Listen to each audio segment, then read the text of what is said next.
Hello दोस्तों, welcome to study IAS PCS YouTube channel. दोस्तों, हम लोग इस प्लेटफॉर्म पे यूपीएससी और स्टेट पीसीएस का प्रीवियस ईयर्स क्वेश्चन को देखेंगे।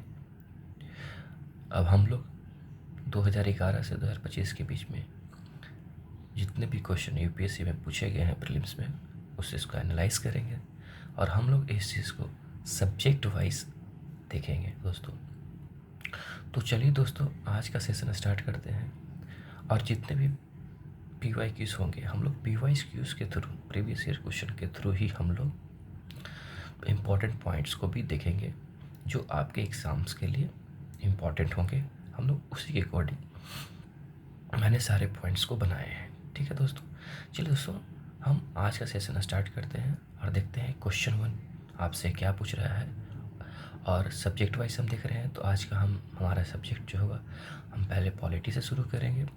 क्वेश्चन 1 देखते हैं दोस्तों। क्वेश्चन 1 को आप देखेंगे तो ये 2011 में पूछा हुआ क्वेश्चन है दोस्तों। ठीक है, क्वेश्चन 1 क्या कह रहा है दोस्तों?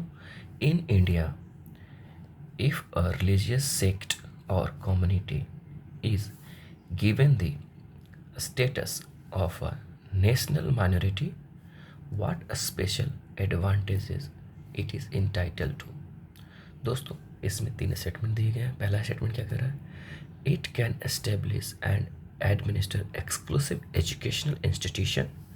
सेकेंड स्टेटमेंट है दोस्तों, the president of India automatically nominates और representatives of the community to the Lok Sabha.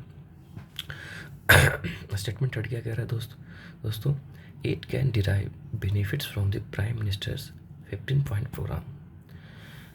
Which of the following, which of the statements given above is are correct? Option A 1 only, option B 2 and 3 only, option C 1 and 3 only, option D 1, 2 and 3। दोस्तों, इस content को मैं bilingual में लेकर आ रहा हूँ, तो आप इसको हिंदी में देखिए कि हिंदी में क्वेश्चन आपसे क्या पूछ रहा है। हिंदी में कह रहा है, भारत में यदि किसी धार्मिक संप्रदाय या समुदाय को राष्ट्रीय अल्पसंख्यक का दर्जा दिया जाता है तो वह किन विशेष लाभों का हकदार होता है। स्टेटमेंट 1 क्या कह रहा है दोस्त? यह विशिष्ट शैक्षणिक संस्थानों की स्थापना और प्रशासन कर सकता है। स्टेटमेंट 2, भारत का राष्ट्रपति अपने आप उस समुदाय का एक प्रतिनिधि लोकसभा में नामित करता है। ऑप्शन स्टेटमेंट 3, यह प्रधानमंत्री के 15 सूत्री कार्यक्रम से लाभ प्राप्त कर सकता है। उपरोक्त में से कौन सा से कथन सही है? ठीक है, तो ऑप्शन ए केवल 1, ऑप्शन बी केवल 2 और 3, ऑप्शन सी केवल 1 और 3, ऑप्शन डी 1, 2 और 3। दोस्तों, आप इन क्वेश्चन को पढ़ेंगे और इन क्वेश्चन का आंसर आप कमेंट में करेंगे। ठीक है दोस्तों, चलिए दोस्तों, अब हम इसका आंसर देखते हैं कि इसका आंसर क्या होगा। दोस्तों, इसका जो सही उत्तर है वो है option C 1 and 3, 1 and 3 only. केवल 1 और 3 है जो सही उत्तर है दोस्तों। ठीक है दोस्तों, आप देख सकते हैं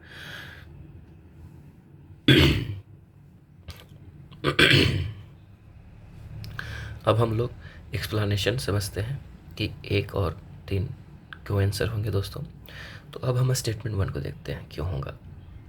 स्टेटमेंट 1 इज़ करेक्ट। स्टेटमेंट क्या है? 1 जो है वो सही है। क्यों है? क्योंकि देखो, अगर आप फंडामेंटल राइट्स के बारे में पढ़ोगे तो जब हमारा संविधान बना था 1950 में, तो वहाँ पे फंडामेंटल राइट्स हमारे टोटल 7 पार्ट्स में ग्रुप में डिवाइड किया गया था, जिसमें से अगर आप 5th पार्ट देखोगे तो वह है कल्चरल एंड एजुकेशनल राइट्स। ये हमारा फंडामेंटल राइट्स है, जो कि आर्टिकल 29 और 30 में डील किया गया है। तो आर्टिकल 29 को देखिएगा तो ये कहता है डेफिनेशन में कि protection of interest of minorities. ठीक है ना, मतलब माइनॉरिटी के इंटरेस्ट को प्रोटेक्ट करना है, तो वो आर्टिकल अनुच्छेद 29 में बात करता है। अब आर्टिकल 30 देखिए, अनुच्छेद 30 क्या कहता है? Right of minorities to establish and administer educational institution. देखो, यही जो है, जो आर्टिकल 30 का जो डेफिनेशन है, वही आर्टिकल स्टेटमेंट 1 में पूछा गया है ना। देखिए, it can establish and administer exclusive educational institution. Okay, तो ये आंसर क्या होगा, सही होगा। ठीक है, अब आर्टिकल 30 को देखें। आर्टिकल 30 क्या और क्या बात करता है, कहता है कि देखो article 30 is confined only to minorities that is religious और linguistic and does not extend to any section of citizen as under article 29।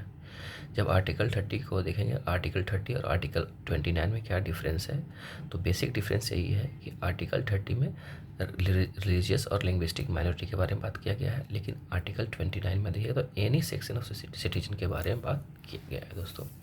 और एक पॉइंट आप याद रखिएगा कि जो टर्म माइनॉरिटी है has not been defined anywhere in the constitution. हमारे संविधान में जो माइनॉरिटी टर्म है वो डिफाइन नहीं किया गया। याद रखिए, बहुत इंपॉर्टेंट क्वेश्चन है ये, पीसीएस में पूछता है, यूपीएससी में पूछ देगा, और कोई भी अदर एग्ज़ाम है उसमें भी पूछ देगा आपसे सिंपल सरकारी एग्ज़ाम में कि भाई बताओ क्या हमारा जो माइनॉरिटी टर्म है वो हमारे संविधान में डिफाइन किया गया है कि नहीं, तो आंसर आएगा नहीं।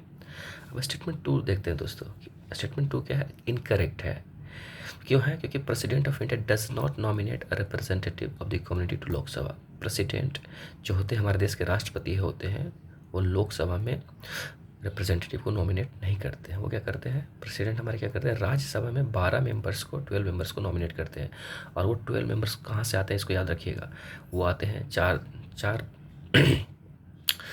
ग्राउंड से आते हैं। ठीक है, पहला है आपका लिटरेचर, दूसरा है साइंस, तीसरा है आर्ट, और चौथा है सोशल सर्विस।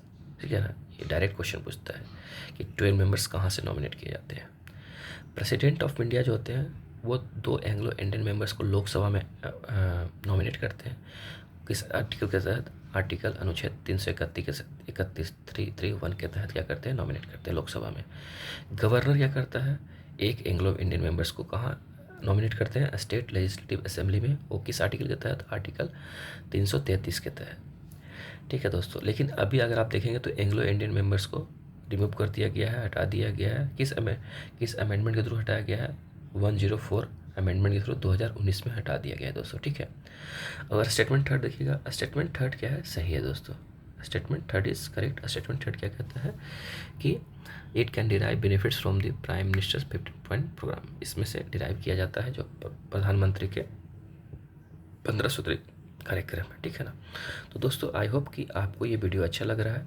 मैं इसी तरह से अपने ही नोट्स में से सारे इंपॉर्टेंट पॉइंट्स जो भी क्वेश्चन के होंगे वो मैं आपको बताऊंगा, एक्सप्लेनेशन में बताऊंगा, ताकि आपके यूपीएससी हो या फिर आपके स्टेट पीसीएस एग्ज़ाम हो और कोई भी अदर एग्ज़ाम हो, वो सभी एग्ज़ाम को आप टच कर पाइएगा। ठीक है ना, तो इस सेशन को, इस सीरीज़ को आप मेरे साथ देखेंगे, जुड़े रहिएगा। ठीक है दोस्तों, ताकि आपका कोई भी एग्ज़ाम जो है आसानी से आप क्रैक कर लीजिएगा। ठीक है ना दोस्तों, अगर ये वीडियो आपको अच्छा लग रहा है, ठीक है, और आपके लिए फ्रूटफुल है, तो आप हमारे चैनल स्टडी आईएएस पीसीएस को लाइक करेंगे, शेयर करेंगे और सब्सक्राइब भी करेंगे दोस्तों। ठीक है, और जितने भी स्टूडेंट जुड़े हैं वो इन क्वेश्चन का आंसर आप कमेंट में करेंगे।